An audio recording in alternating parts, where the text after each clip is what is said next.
This is Team Brotherhood, deck of the week number 4, and this is Aaron Me showing off his Fabled deck. Alright, hey fellas. Fables. First off, we want some search. So we run 3 Grimros. It's actually the only card in the deck that has a send to the graveyard effect, but because it's fetching us our fuel, it's not really that big a deal. Alright, Shawa, MVP of the entire build. So many things are going to hinge off this, getting this guy to your hand. Alright, such as Shawa into Ganesha. This guy isn't a can effect, so he's never going to miss his timing on the discard. So if it happens on a chain with some certain other effects or damage step during other discards, we're still good to go. Shawa into Ganesha is a quick 4. Other ways that we can get some more discarding fuel out is Nozochi. Nozochi's really cool because he's basically a -0 +3 for field presence. You go to Nozochi, discard say Cerberals, and then when he's all said and done on the successful special summon, you can bring in another 2-star from your hand, so that's cool. As I just pointed out, Cerberal, he doesn't miss his timing either. Next on the drop list, Galabus.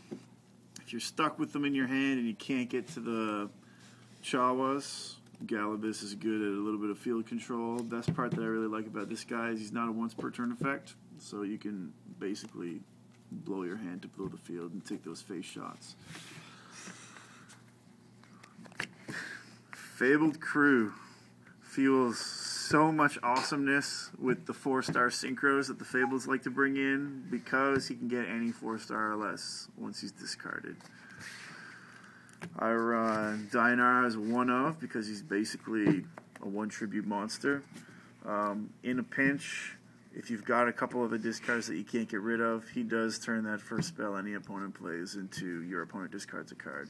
When it says your opponent, it's actually referring to you, the controller of the card, by the way. Double Raikou, little extra destruction, little extra back row hate, little extra just in case you need it kind of stuff. Pretty straightforward.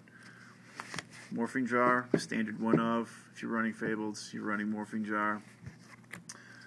Card destruction. Some people prefer not to main it. Some people prefer to side it. I prefer to main it. It just helps you pull off the OTK. I run 3 Dark World Dealings. Again, setting up the cards to get the huge swarm on. And maybe this is a meta call, but personally, I have tested super huge success with Destruction Jammer. There's a lot of scraps out there that I like to negate. There's a lot of dark holes that I like to blow up. Just looking at the look on everybody's face when you bust that one, it's just comical. Pot of Avarice, pretty straightforward. We're mowing through our hands, we got to replenish it. Monster Reborn, standard.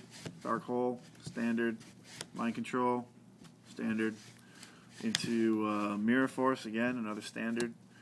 I run 1 Solemn Warning instead of 2. I just don't like paying as much using 2, so I stick with 1. I'm doing pretty good with it. 1 Solemn Judgment, double MST, and Trinade for the Spell and Trap hate. Alright, moving on to our Synchro piles. I'll clean up my mess here. Alrighty. So, for Synchros, Kudabi, notable interactions. Oh my god. Kudabi plus Scrap Dragon with no hand equals hilarious. Kudabi with a Black Rose option equals face shot for 2200. So definitely a lot of fun with him. Obviously, needing the no cards in hand can affect his utility, but if you're running Fables, having no cards in your hand shouldn't be a problem. Coming after him, I run 2 Unicores. Unicores are either going to be meh, or they're going to make your opponent cry. There really is no in between. Usually I find that if you happen to have, say, 2 cards in your hand and Unicor's out and they happen to have 2 cards, stick with it and see if you can screw them out of a lot of really good combos or effects. Other than that, I don't really build the deck to try to abuse it or focus on it. And he's the biggest 4-star tuner that's out there. So, I mean, worst case scenario, he's a good little beater. Catastor, I run it as a solid 1-of. Some people like to run more, but I primarily don't because I'm a big fan of replenishing my hand. It's a really easy combo into Raging. It's really easy to justify having no cards in your hand, set a couple normal spells, get the draw off of him, keep comboing out, hoping into your OTK. Huge part of the OTK, as I'm sure everybody expected to see in Fabled builds, is going to be Bryanak. Ditch what you need to ditch to get what you need to get in play. Really standard stuff. I run Gaia just because he's a beater and he goes over Iron Chain. I really have no use for Iron Chain, so I just picked the best of the 6s. Black Rose, pretty much a staple 1 of. I was really on the fence running him as a 2 of, but the Kudabi scenario never really, it doesn't happen often. When it does happen, everybody in the store is laughing, but it doesn't happen often. So I run him as a single 7-star. Maybe I'll pay for that later, but hasn't happened yet. Stardust Dragon, again, standardized staple, depending on your matchup. Sometimes it's good to rush for him while you're setting up the rest of the pieces of your combo.